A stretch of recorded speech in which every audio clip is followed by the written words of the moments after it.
अस्सलामुअलैकुम, welcome back to my channel. आज मैं आपके लिए लाई हूँ लच्छा ब्रेड की रेसिपी, जो कि बड़ों बच्चों सबकी फेवरेट बन जाएगी अगर आप एक दफ़ा इसको ट्राई कर लेंगे। बेहद लजीज और सिर्फ घर की चीज़ों में मैं तैयार करना इसको बताऊँगी। कोई मैं बाहर से चीज़ नहीं यूज़ करूँगी, जस्ट आम घर की चीज़ों से बनाऊँगी। एक एक तह एक दूसरे से अलग होगी। किस कदर ये लजीज और किस कदर मज़े की होगी, आप बनाएंगे तो ही आपको पता चलेगा। ये मेरी मशहूर तरीन ब्रेड है जो कि सबको बहुत पसंद आती है। देखें, बिल्कुल अंदर से पकी हुई है, जालीदार है और नरम, इंतहाई नरम जो है वो ब्रेड है, लच्छेदार ब्रेड है माशाल्लाह अल्हम्दुलिल्लाह। कौन सी गलतियां हैं जो आपने नहीं करनी, कौन सी ट्रिक्स एंड टिप्स हैं जो आपने ज़रूर फॉलो करनी है। चलें जी, हम अपनी रेसिपी को स्टार्ट करते हैं। बिस्मिल्लाहिर्रहमानिर्रहीम। नीम गर्म पानी लिया है मैंने बाउल के अंदर 1 गिलास, और इसके अंदर मैंने यीस्ट 10 ग्राम, 1 बड़ा टेबलस्पून भर के, जो कि तकरीबन 10 ग्राम बनेगा, मैंने इसके अंदर अच्छी तरह से हल कर लेना है। गुठलियाँ वगैरह सब ख़त्म कर लेनी है। पानी थोड़ा सा नरम नीम गर्म होना चाहिए, ना तो बहुत ज़्यादा गर्म हो और ना ही ठंडा हो, इसमें फिर यीस्ट को एक्टिवेट होने में मुश्किल होती है। चीनी मैंने इसमें शामिल करनी है 3 टेबलस्पून, क्योंकि मैं इससे थोड़ा मीठा ब्रेड बना रही हूँ। चलें जी, चीनी को अच्छे तरीके से हमने मिक्स कर दिया है। 3 टेबलस्पून चीनी ली है ताकि टेस्ट थोड़ा मीठा रहे। अच्छे तरीके से हल कर दें, कोई दाना वगैरह बाकी ना रहे। चीनी जो है वो यीस्ट को एक्टिवेट होने में मदद देती है, तो चीनी को साथ डालना ज़रूरी है। अब मैं इसको 5 मिनट के लिए छोड़ दूँगी। यीस्ट माशाल्लाह से एक्टिवेट हो गई थी। अब मैं इसमें मैदा 500 ग्राम डालूँगी। 3 कप मैदा 500 ग्राम छान के आपने लाजमी डालना है। और इसके बाद हम अच्छे तरीके से मिक्स कर लें अच्छे तरीके से। अब मैं इसके अंदर खुश्क दूध डालूँगी 2 टेबलस्पून। आप कोई सा भी खुश्क दूध ले सकते हैं। अब मैं मैदे को, तमाम चीज़ों को अच्छे तरीके से नरम हाथों के साथ मिक्स कर लेना है, और फिर आहिस्ता आहिस्ता मज़ीद मैंने पानी ले लिया है। उसके साथ जितना ज़रूरत होगी मैं इसको डालती रहूँगी। अगर आपने खुश्क दूध का इस्तेमाल करना है तो फिर दूसरा लिक्विड दूध बेशक से ना डालें। अगर आपने लिक्विड दूध डालना है तो आप खुश्क दूध स्किप कर सकते हैं। दूध जो है हमारी डो को बहुत नरम बना देता है माशाल्लाह से। तकरीबन 10 मिनट मुझे लगे हैं इस डो को गूंदने में। अब इसके ऊपर मैं चिकने हाथ ऑयल लगा के इसके ऊपर डाल दूँगी ताकि सख्त लहर इसके ऊपर ना आए।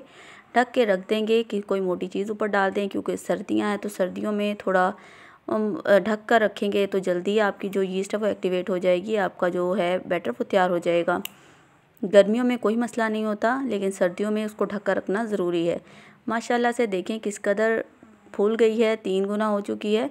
अब इसके अंदर मैं सूखा मैदा डालते हुए इसको दोबारा से पेड़ा बना लेंगे, क्योंकि हाथों को चिपकेगी, तो इसलिए आप सूखे मैदे को इस्तेमाल कर लें, दोबारा से पेड़े बना लें। मैंने 2 हिस्सों में डिवाइड कर लिया है सारे आटे को। 2 हिस्सों में डिवाइड करने के बाद मैं इसको बेलन से बेल लूँगी। बहुत अच्छे तरीके से आपने बेलना है, उठा उठा कर दोबारा से साइडें पलटती रहनी है, क्योंकि इससे बहुत अच्छा जो है वो रोटी के अंदर खिंचाव पैदा हो जाएगा। रोटी को तकरीबन मैंने 30 बाय 30 सेंटीमीटर तक गूंद लिया है। अब इसके ऊपर मैं ऑयल लेके अच्छे तरीके से ऑयल लगा दूंगी। अगर आप घी लगाना चाहते हैं तो थोड़ा सा मेल्ट कर लें। उसके बाद आपने मैदा ज़रूर थोड़ा थोड़ा छिड़कना है। इससे आपकी तय बेकिंग के बाद अलग अलग बिल्कुल एक दूसरे से अलग हो जाएंगी, घी और बेकिंग मैदे की वजह से। साइडों को भी थोड़ा सा चौड़ा करके कॉर्नर शेप दे दें, और इस तरीके से फ़ोल्ड करते हुए तकरीबन मैं 4 तह लगाऊंगी इसकी। बहुत अच्छे तरीके से आप तय लगाएं और साथ साथ चिपकाते जाएं, कोई ज़्यादा मुश्किल नहीं है। माशाल्लाह अल्हम्दुलिल्लाह। देख लें, अगर आपको हमारी रेसिपी पसंद आ रही है तो प्लीज़ सब्सक्राइब कर लें। मैंने दोनों रोटियों को ऐसे ही बेल लिया है और 1-1 इंच की मोटाई से मैंने इनको काट लिया है। एंड पे जो एक्स्ट्रा है वो मैंने रिमूव कर दिया है। अब हम दोनों को ऊपर नीचे इस तरह से रखेंगे और एक स्टिक ले लें, दरमियान से थोड़ा सा प्रेस करें। देखें किस कदर खूबसूरत फ्लावर तैयार हो गया है।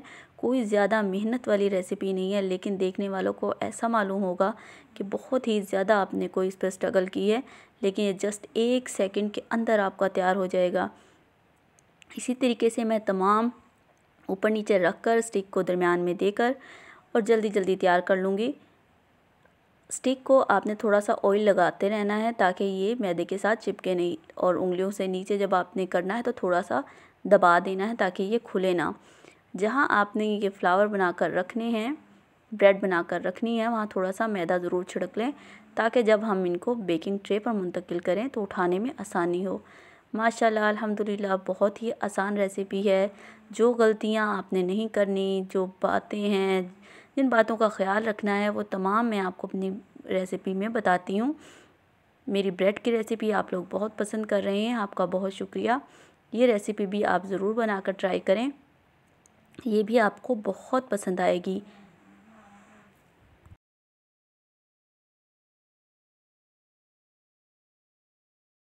बहुत ही कम टाइम में ये आपकी रेसिपी तैयार हो जाएगी। तकरीबन मुझे बमुश्किल 5 मिनट लगे हैं ये तमाम फ्लावर तैयार करने में, और बेकिंग के बाद ये इंतहाई खूबसूरत आपको नज़र आएंगे। अगर आपको हमारी रेसिपी पसंद आ रही है और कुछ सीखने को मिला है तो प्लीज़ लाइक का बटन ज़रूर दबा दें। इसी तरीके से मैं तमाम तैयार कर लेती हूँ। और अगर आपने इसको बटरफ्लाई शेप देनी है तो आप जो स्टिक है उसको एकदम बाहर की तरफ खींचें, उससे आपकी ब्रेड पे एकदम बटरफ्लाई का डिज़ाइन बन जाएगा। ऐसे बिल्कुल इसी तरीके से आपने इसको खींचना है। देखिए माशाल्लाह किस कदर खूबसूरत डिज़ाइन बन गया है। चले जी, तमाम हमारे जो हैं बहुत ही आसानी से 5 मिनट के अंदर तैयार हो गए हैं। चलिए जी, हमारी तमाम तैयार हैं। अब हम बेकिंग स्टार्ट करते हैं। बेकिंग ट्रे ले ली है मैंने और उस पर बेकिंग पेपर लगा के हल्का सा ऑयल ब्रश के साथ लगाया है और तमाम पेड़े उठाकर मैंने इसके अंदर रख दिए हैं। अब मैं इसके ऊपर टॉपिंग के लिए 2 अंडों की मैंने जर्दी ली है, थोड़ा सा ज़रदा पाउडर जो हम बिरयानी के लिए यूज़ करते हैं, अच्छे तरीके से मिक्स करना है और इन तमाम के ऊपर ब्रश के साथ हमने टॉपिंग कर देनी है। इससे बहुत ही अच्छा हमारा जो होता है ग्रिलिंग का कलर आता है। अगर आप प्रेशर कुकर में करना चाहते हैं, पतीले में करना चाहते हैं, तो मैंने बहुत सी रेसिपी प्रेशर कुकर की दे रखी हैं। आपने जस्ट स्टैंड के ऊपर रखनी है अपने बर्तन को बंद रख कर और 10 से 15 मिनट के लिए बेक कर लेना है। इस तरह से आपका बहुत प्यारा जर्दी में ज़रदा कलर मिलाया होगा तो ग्रिलिंग का इफ़ेक्ट आ जाएगा। अगर आपने ट्राई नहीं किया कभी इस रेसिपी को तो ज़रूर ट्राई करें। बहुत अच्छा कलर जो है वो हमारा बिना ग्रिलिंग के ग्रिलिंग का आएगा। लेकिन मैं इनको ओवन पे बेक करूँगी 180 डिग्री पर। माशाल्लाह अल्हम्दुलिल्लाह बन हमारे बनकर तैयार हैं। देखें माशाल्लाह किस कदर खूबसूरत हैं और बहुत ही मज़े के हैं। ज़रूर आप ट्राई किए रेसिपी को, और अगर आपको पसंद आई है तो अच्छा सा कमेंट भी कर दें। जो नाश्ते में आप खाएंगे तो बेहद आपको मज़े की लगेगी। दूध के साथ, दही के साथ खाएं, इंतहाई मज़े की। एक दफ़ा ज़रूर ट्राई करें। चलें जी, अब मैं आपको इसको तोड़ कर भी दिखाती हूँ कि किस तरह ये क्रिस्पी और बिल्कुल नरम है। बच्चे बड़े सब बहुत शौक़ से खाएंगे माशाल्लाह अल्हम्दुलिल्लाह। मिलते हैं नेक्स्ट आने वाली वीडियो में। अगर आपको हमारी रेसिपी पसंद आई है तो लाइक का बटन दबा दें। मैं ऐसी आसान रेसिपी लेकर आती रहती हूँ। नाश्ते में खाएं तो थोड़ा सा ऊपर हनी डाल लें, अगर कंडेंस मिल्क है तो वो भी थोड़ा सा ऊपर डाल लें इससे इसका जायका बहुत बढ़ जाएगा और दूध के साथ खाएं। मिलते हैं नेक्स्ट आने वाली वीडियो में, तब तक के लिए खुदा हाफिज़। दुआओं में ज़रूर याद रखिएगा।